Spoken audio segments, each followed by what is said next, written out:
Magandang araw mga lods. Ngayon, sasagutin natin yung mga tanong ng ating mga kalods.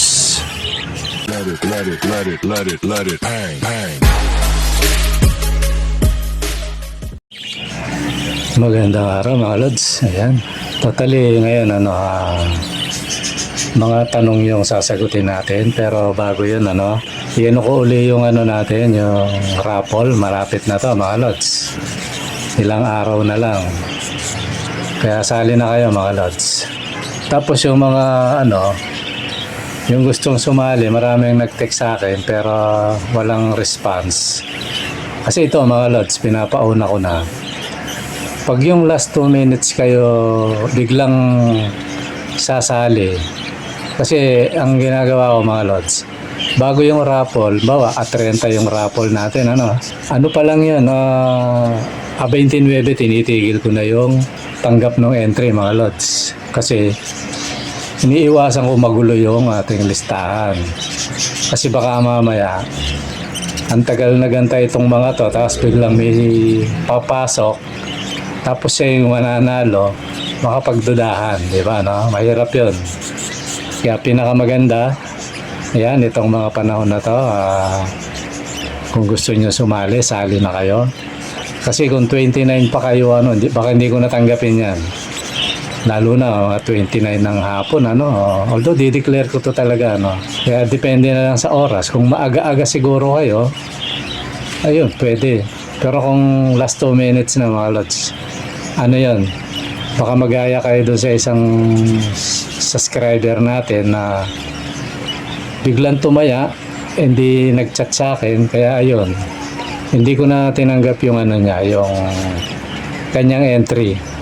Ngayon, sabi ko nga doon, kung gusto mo, magantay ka sa susunod. At least meron ka na. Ganun ang ginawa ko mga lods. Kaya yung yung mga nag-chat-chat sa akin, sabi nila pag tinatanong kung kailan, pinapauna ko na mga lods. Hindi na tayo tatanggap pag last 2 minutes, hindi na. Kasi ito naman, gaya ng lagi kong sinasabi, kaya makuha ko yung pampatuka ng alaga natin, kaya hindi, sa takdang oras, ibobola natin to mga lods. Kaya panalo, kaya talo. Ganun yung policy ko rito. Kasi ang sabi ko nga sa mga nagtanong, ang habol lang natin dito, patuka. Tapos meron pa nga pag na lang daw, sabi ko, di ko lang masabi. Kung bukas ibobola, ngayong katataya, hindi ko natatanggapin yan, lods. Kasi naman to, hindi naman, parang libangan ko lang to mga idol. Ang patuka lang to. Baka iniisip nyo, pinagkakitaan ko ng todo to, hindi. Ang patuka lang to mga lods. Kung kaya ko lang pakainin tong mga ibon ko, hindi ako magbebenta Baka mamigay ako mga lods. Mano pa yun, di ba kaya ko lang naman inaanong ganito, nagbebenta tayo, tapos nagpaparapol. Para at least yung mga ibang kids natin makasurvive. Di ba kasi marami sila. Mahirap naman yung pamimigay natin ng pamimigay, walang bumabalik na patuka. Di ba mga lads? Sana naintindihan nyo yung mga idol.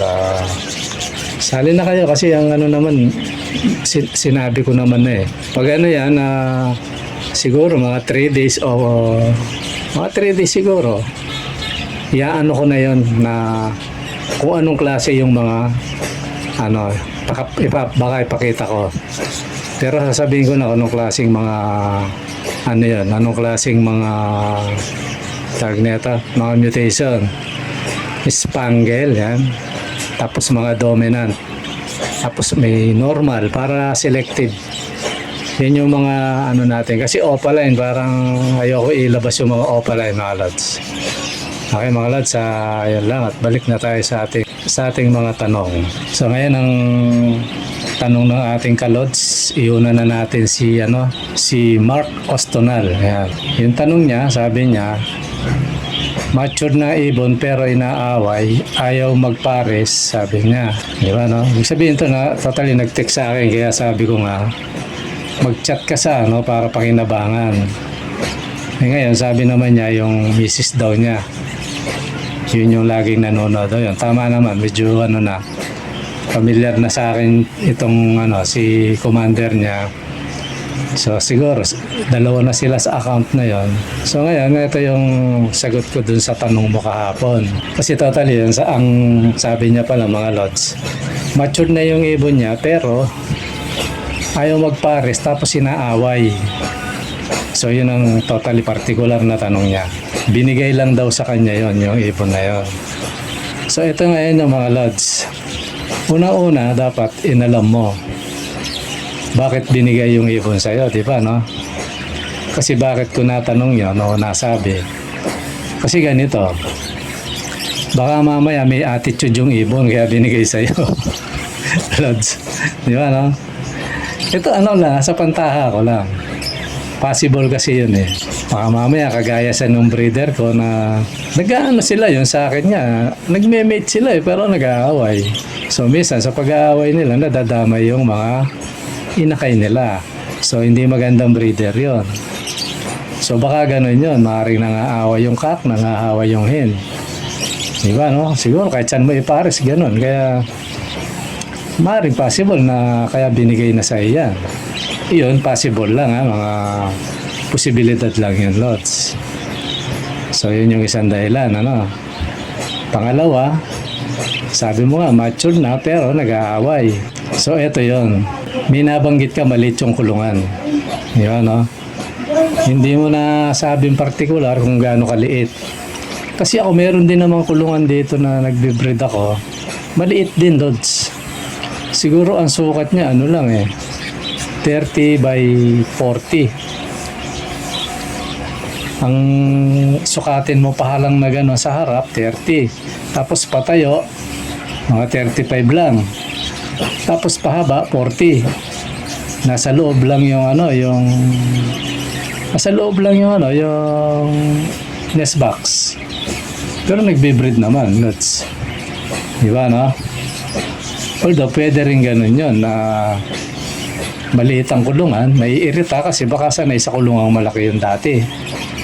Hindi natin alam kasi binigay lang sa iyan eh. So yun yung mga possible na titingnan mo. O, pangalawa, pangatlo. Nabanggit mo sa akin, nasa loob lang sila ng bahay. Di ba, no? Yan yung dapat nyong iwasan, mga lods. Kasi sa loob ng bahay, maraming panggagalingan ng ikai-irita ng ibon, o ikai-stress niya. O ano-ano yun. Lalo na kung maliit ang bahay natin. Tapos nanonood kang TV, nagraradyo ka. Yung usapan nyo, ingay, baka may anak ka, minsan malakas ang mga boses kayo. So may possible lang ibon, hindi ano yan, naiirita yan, kaya minsan parang nagbubugnot. Napagdidiskitahan nyo, kanyang kapares. Yan, yun yung malaking factor doon, Lods. Isang panahon, di ba, na ano na nga kita, wala kang paglagyan, kundi sa loob ng bahay. So yun yung sinasabi ko lagi na pag yung ibon, nandun yung stress, nandun yung ingay, tapos siyempre sa loob ng bahay yan, lalo kung malit bahay mo, maingay, nagugulat lagi. So wag tayong aasa, kahit pares yan, wag tayong aasang makakapag-breed tayo ng maganda. Minsan nga, baka umitlog yan, itapon pa eh. Ngayon, kung maglimlim mo yan, baka mamaya, patayin pa, o itapon yung inakay. O kaya sa mismo pumatay kasi naiirita. Ang ibon kasi, mga lods, dapat nasa magandang lugar. O ano yung pinaka number 1? Mataas. Di ba, no? Tahimik. Yan. Yan dalawa na yan, mataas, tahimik. So ang ibon, ibig sabihin, alam niya, safe siya. Tapos mataas, alam niya na kahit may nakikita siyang predator sa baba, alam niya, hindi siya maaabot. Dahil mataas, tas tahimik. So yun, makakapag-breed ka ng maganda. O kung hindi man mataas, at least safe siya. Alam ng ibon na feeling safe siya. So yun, hindi naman sa kinukumpara ko yung mga ibon natin. Diba pinapakita ko yung nasa lapag lang yung nest box, ang liit ng kulungan. Pero bakit nagbe-breed, mga lods? Nakakapag-breed. Kasi alam ng ibon safe siya eh. At saka kahit sabihin mo maingay yung kalsada, Di ba, no? Tapos sila, totally dito sa lugar namin, maingay eh. Pero, yung ingay malayo, mga lods. Hindi kagaya na sa loob ng bahay, baka mamaya nasa ilalim lang ng lababo yan, o kaya nasa gilid lang. Napakalapit. Tapos lagi kang baka mamaya, yung mga nasa bahay, o ikaw mismo, lagi yung kinakalkal, o laging, lalo na bago lang sa iyo yung ibon, hindi naman lumaki sa iyan. Lagi nyo tinatanghuran, no? Tapos wala pa sa ayos yung paggalaw natin, mas malakas ang boses natin, huwag tayo maaasa, lods, na makakapag-breed tayo ng maganda. Kaya kung may mapaglagyan ka na hindi naman siya mananakaw, doon dapat doon. Yung safe siya na medyo tahimik, lods.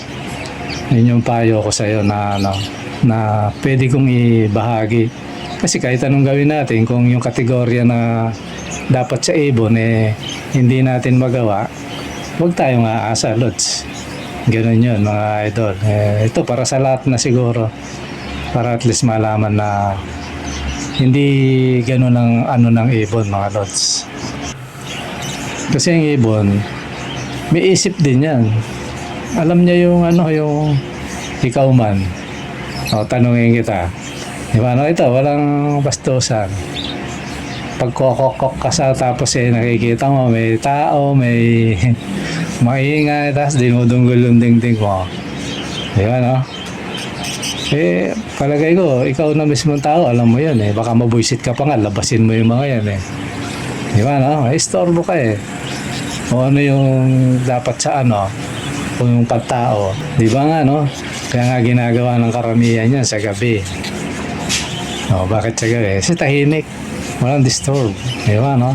Tapos sealed lahat, Parang ganun din ang ibon, lods. Kumbaga, lang naman yan, i-apply mo muna sa'yo. Diba?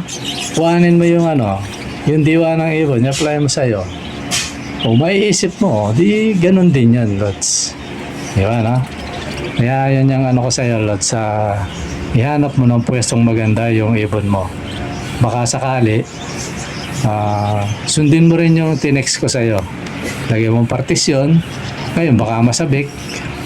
Malay mo, magtagumpay yun. Masabik, kahit nasa loob ng bahay yan, iwasan nyo lang magingay.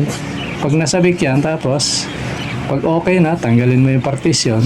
Yun, baka mag-breed yan.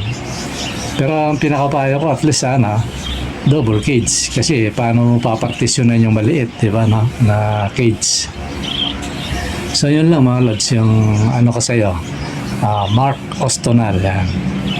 Shoutout sa inyo, pati si commander mo na laging nanonood sa channel natin. Shoutout sa inyong buong sambahayan, mga lods.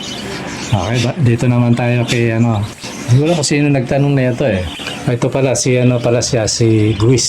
Yan. Si Guis channel, official channel yan. Ang tanong niya, Lods, totoo po bang nakakapagpadami ang Vitamins Pro ang Egg 1000? Ayan.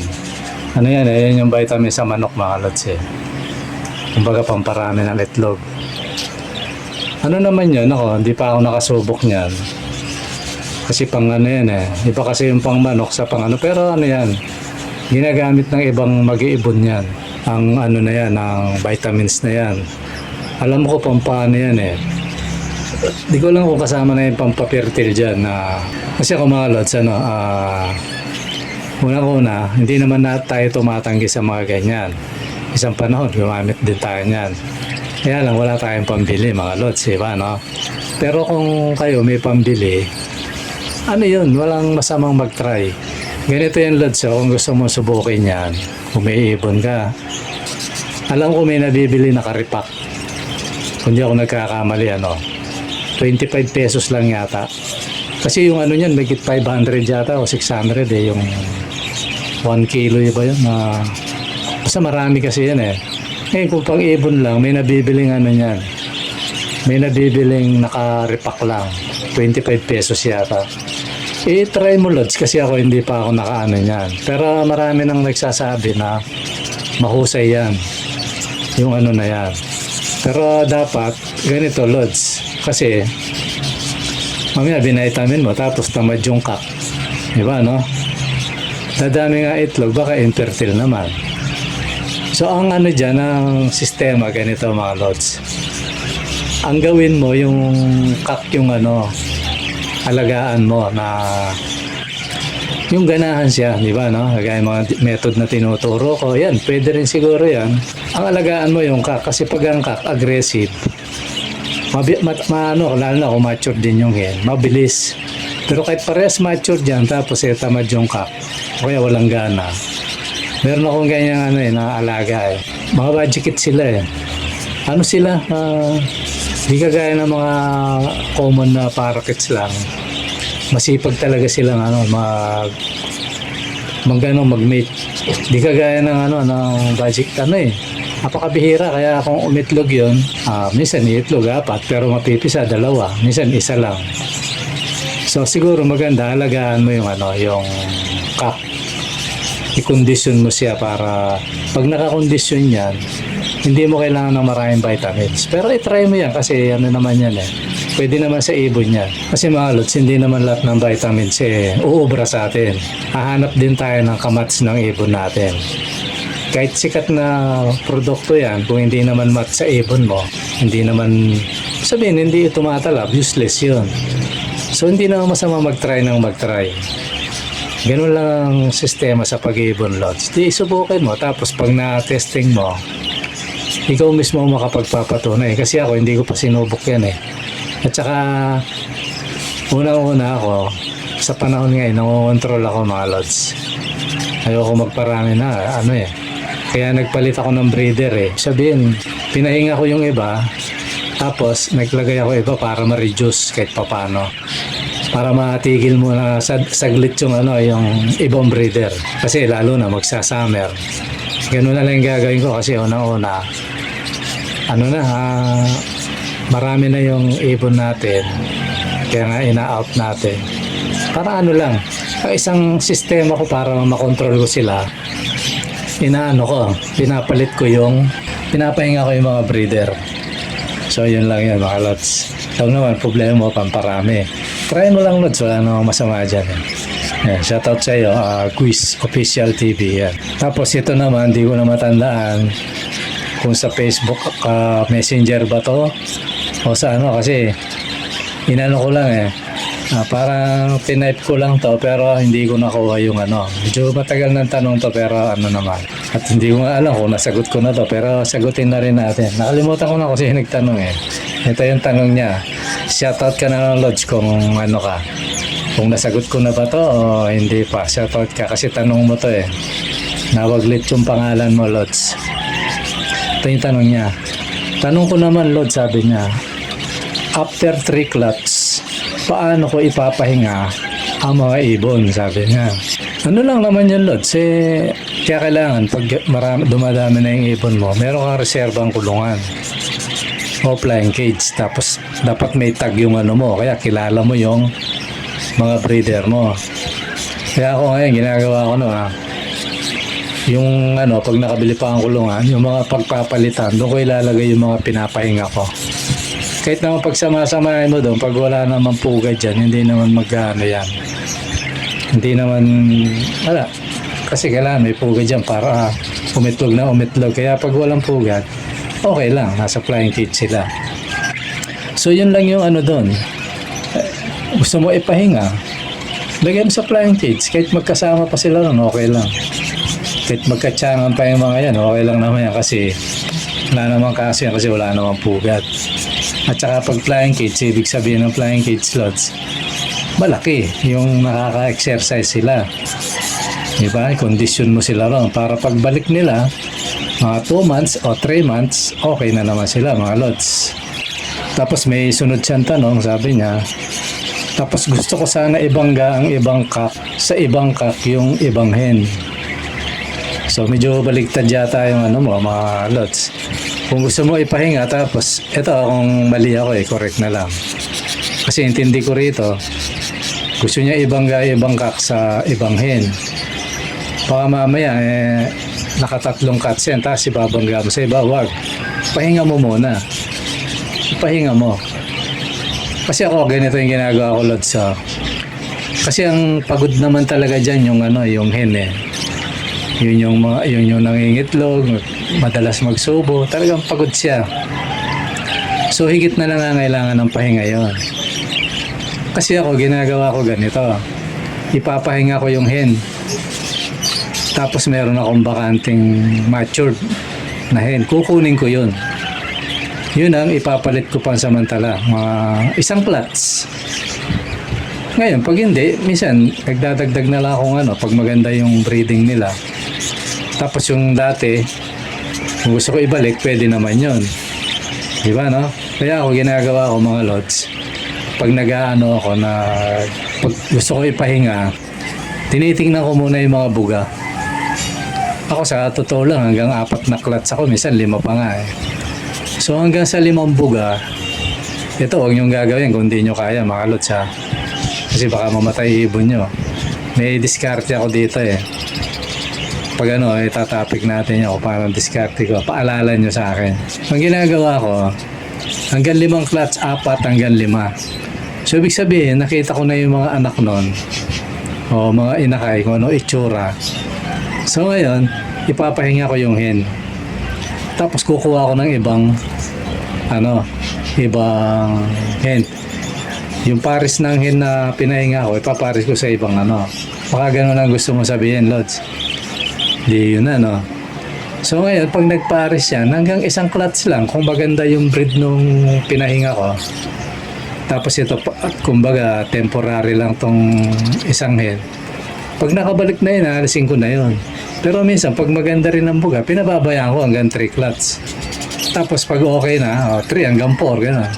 Tapos ipapahinga ko yun, kukunin ko uli yung dati. Ganun yung ginagawa ko mga lods. Para hindi sa akin yung panahon kung nagpaparami ka mga lods. Pero kung hindi ka naman nagpaparami, kagaya ko ngayon, gusto kong ipahinga yung mga ibon. Pinalitan ko ng pinahinga ko, tas pinalit ko yung lahat sila, pinahinga ko. 2 breeder yata yun. Pati yung cock, pinahinga ko, nagkuha ko iba. So, ganun yung ginagawa ko kasi hindi naman ako ngayon. Total, summer naman.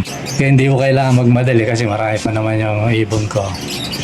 Kaya okay lang na kahit tumagal, kahit abutin pa ng 1 buwan to bago magpares, itong mga bago kong okay lang. Ganun lang. At saka rin ako ng bagong mutation kasi gusto ko nga puti. Gusto ko magparami ng puti at saka yung mga light color. Kasi gandang tingnan eh. So yun lang yung mga mga lots, mga teknika ng Tapos merong rito yung huling totally tanong niya, hindi naman kailangan sagutin pwedeng sagutin, pwedeng hindi. Pero sinama na natin si Kevin Kasapaw.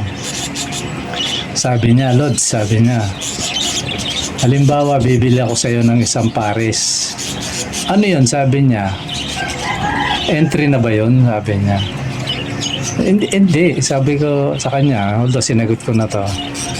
Ito, Lods, hindi hindi entry yun. Iba yung bibili ka, iba yung entry, Lods. Iba yun. Ang entry natin, ang panalo, 3 pares pag nanalo kayo. 3. Pag sumobra yung natin, nakita ko sumobra. So magdadagdag tayo ng libre. Pero pag hindi sumobra, wala nang libre mga lods kasi masyado na tayong talo ron. Di ba? Kasi ang habol natin dito patoka. Pero kayo mag-alala, isang araw mag-aano ako ng para sa libre. Walang wala kayong babayaran kahit 5 kahit 5 banlad. Huwag na duling, banlad na lang mga lods. Tingnan natin pag kasi yun naman talaga yung gusto ko, kaya hindi pa natin magawa kasi nga mabigat yung pamasahe mga lods. Pero gagawin natin yun, kayo mag-alala, abangan nyo yun. Kaya sali na kayo para magawa natin yan mga lods. Okay, siguro mga lods, hanggang dito muna at sana nakatulong yung sagot ko sa mga nagtanong dito. Shoutout sa inyong lahat na mga lods. At ayan, totally pahabol ko na yung mga gustong na kumuha ng kits. Basta dito kayo bibili, mababa lang. Pero sana at least at 3 pares o 2, ganon. Para maibigay ko yung discount. Presyong ano yan, Lods. Minsan mahal pa yung nasa yung dadayuin mo pa. Yung bawa sa Malabon, di ba? No? Although yung Malabon yata meron na ngayon. Kaya lang ibang pwesto na. Dadayo ka ron eto, dito tayo, makikita mo actual.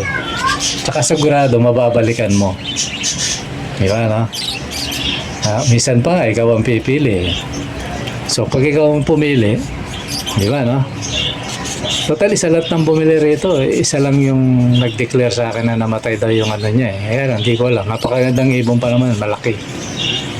Bagay, sa pag-ibon naman, ganon. Ako nga, dami kong namatay na ibon, no? Hindi pa ako marunong eh. Kaya kailangan talaga, pinag-aaralan yung mga ibon, mga lods. Okay, mga lods, siguro nandito muna at maraming salamat sa panonood. Bye-bye. At kung bago ka pa lamang sa channel na ito, mga lods, at nanonood ka, ikaw nga, na nanonood sa akin ngayon, mangyaring makahingi ng isang click ng subscribe dyan, lods. At paki-click mo na rin yung notification bell at paki-share mo na rin yan, lods, para maikalat natin ang ating mga kids. Maka merong gusto ng kids dyan makita niya ang ating mga alaga. Okay, mga lods, maraming salamat sa panonood. Bye-bye.